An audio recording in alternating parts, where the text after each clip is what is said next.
juiz é assim, o nosso código, ele é... Às vezes tem assim, aumente... Parece aqueles joguinhos, né? Se fez isso, pena de tanto a tanto. Mas se tem isso, aumente 1/3. Diminua 1/5. Faça não sei o quê. No fundo, o juiz tem que ser bom em cálculo de fração. Entendi. Entendeu?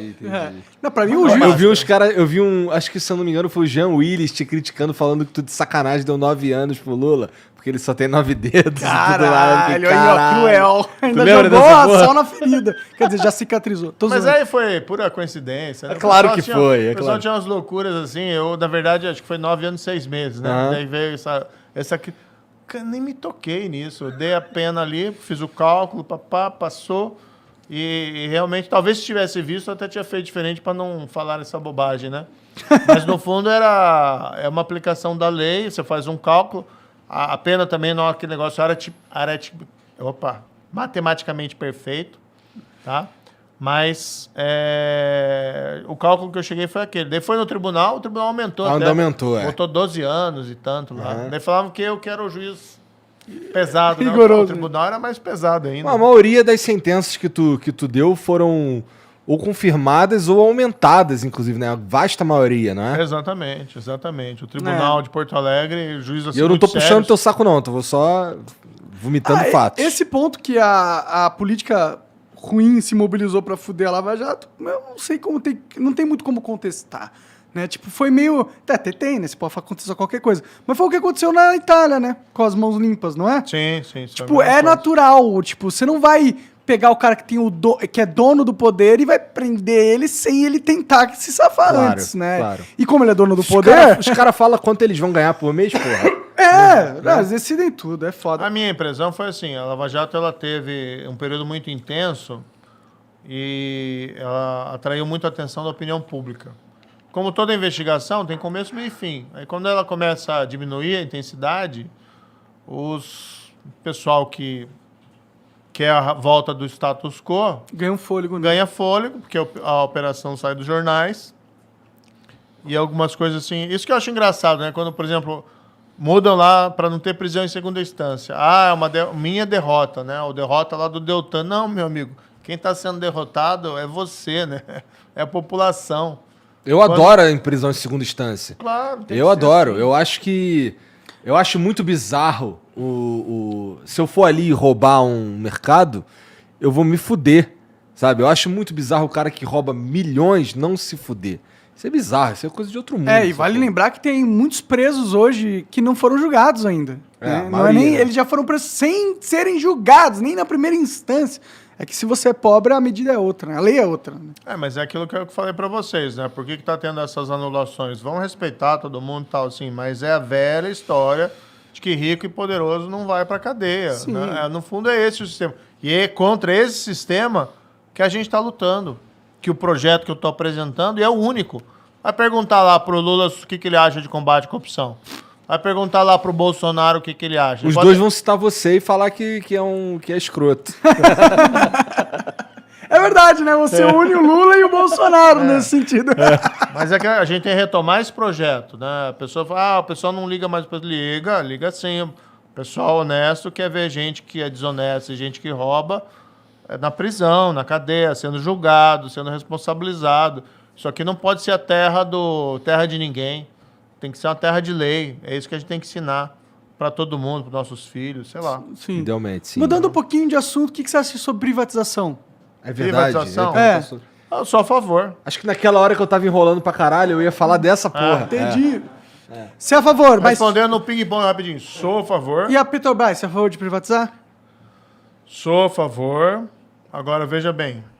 Na Petrobras, a gente tem que estudar como é que vai ser esse modelo de privatização. Claro. Não é que nem vender, né, pastel na feira.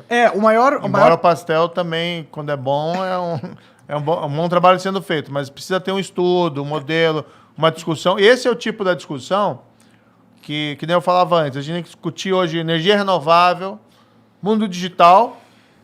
E a gente está preso numa discussão da década de 90. Na década de 90... no governo Collor e no governo Fernando Henrique, e também do Itamar, é que teve muita discussão sobre privatização. E aí toda aquela celeuma. Você vê que a gente está discutindo isso hoje ainda, A gente não consegue virar essa página.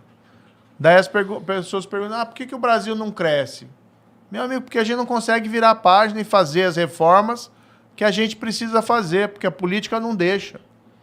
Então, uma das coisas é privatização. Chega de titubeio, entendeu? Tem que privatizar. Se não é necessário que o Estado esteja naquela atividade, se tem o setor privado que consegue exercer aquela atividade sem a necessidade do Estado, tem que privatizar, não tem meio termo nisso aí. Então, assim, o Estado ser dono de uma empresa exploradora de petróleo e tal, onde que você vê esse modelo que se justifica e tal, que não poderia estar com o setor privado? Tá, pode ir para o setor privado. Agora tem que ver o modelo. Você também não pode substituir o monopólio público por um monopólio privado, exatamente. que aí não dá certo. Exatamente, e é um problema, com certeza.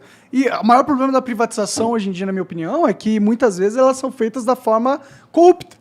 Né? Você pega e faz um negócio com um amigo seu da iniciativa privada, você vende um asset, né? um bem público por um preço bem abaixo, você faz ainda um contrato de utilização onde ele garante o lucro do que ele está te pagando, você basicamente dá a empresa para um terceiro a troco de banana porque ele é seu amigo político. Né? Acho que essa é a maior preocupação minha com as privatizações no Brasil, entendeu?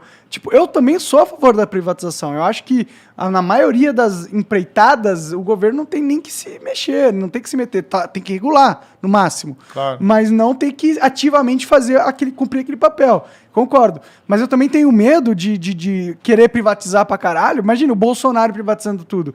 Ele pega e arranja um amigo político dele pra dar a empresa, entendeu? Tipo... esse é o maior perigo, e é um grande perigo, na verdade, né? A gente já teve casos de empresas brasileiras que foram privatizadas de uma maneira onde o povo perdeu, tá ligado? Sim, mas esse é um outro ponto, né? Sempre que você fala tem que fazer isso, você tem que ver um modelo. Como é que você vai fazer? Tem que ter um leilão aberto, com transparência, tem que estudar como é que você por partes ou inteira e tal. Não é uma situação tão simples. Eu fui falar um tempo atrás com um economista, um grande economista brasileiro, e até perguntei a opinião dele. O que ele me disse foi bem interessante. Ele falou, amor, você está fazendo uma pergunta errada. Né? Hoje o futuro é energia eólica, energia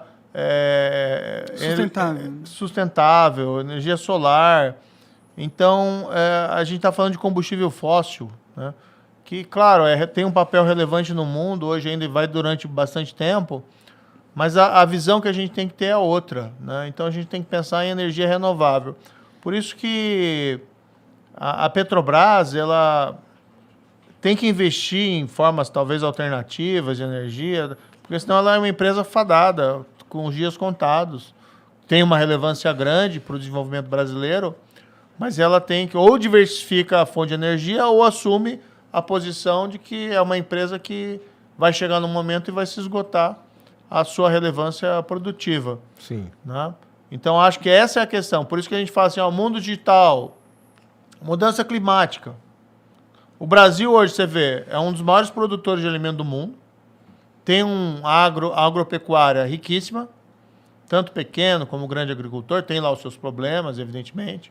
Hoje eles estão sofrendo aí com uma quebra de safra por conta de estiagem, principalmente em algumas regiões do país, mas é um dos maiores produtores de alimentos. O que você vai ter no mundo nas próximas décadas? A população vai crescer. Tá? E o Brasil tem uma vantagem comparativa interessante em relação a outros países pelo clima favorável e pela extensão geográfica. O Brasil é um dos poucos países que pode ter mais de 2 safras no mesmo ano. Tá? É diferente do que acontece lá nos países do norte, temperados. Então é diferente. Né? Então a gente tem que adotar... o dobro da rentabilidade, né? Oi? Da terra. É o dobro da rentabilidade da terra. Exatamente, exatamente. E até a riqueza do solo... Enfim, tem uma série de vantagens comparativas. Então a gente tem que investir nisso, de ser um grande produtor de alimentos. Não significa que a gente não tem que investir em outras atividades, mas a agropecuária tem um potencial enorme para o Brasil. E do outro lado, tem um mundo hoje preocupado também não só com alimentos, mas com a mudança climática. Sim. Né? E aí, como é que vai fazer? Você vai ignorar esses sinais que estão meteoro aparecendo? tá vindo. Exatamente. Né? você precisa ter uma política diferente. E você tem a maior floresta do mundo, tropical, e ao invés de você usar isso em favor do Brasil, de demonstrar até o Brasil numa liderança internacional, olha, eu sou o maior produtor de alimentos do mundo e eu também sou o país que mais protege o meio ambiente, que eu tenho a maior floresta do mundo. Ao invés disso, você tem uma política que favorece o desmatamento ilegal, tá? Que coíbe o desenvolvimento sustentável lá da região, e uma política diplomática que envolve o presidente xingando a esposa do presidente francês. E o que está acontecendo na Europa, por exemplo? Alguns supermercados de alguns países já estão com embargo de produto brasileiro. Aquele tratado que foi tão comemorado, né, do Mercosul com a União Europeia, está parado. E não vai andar enquanto for esse governo.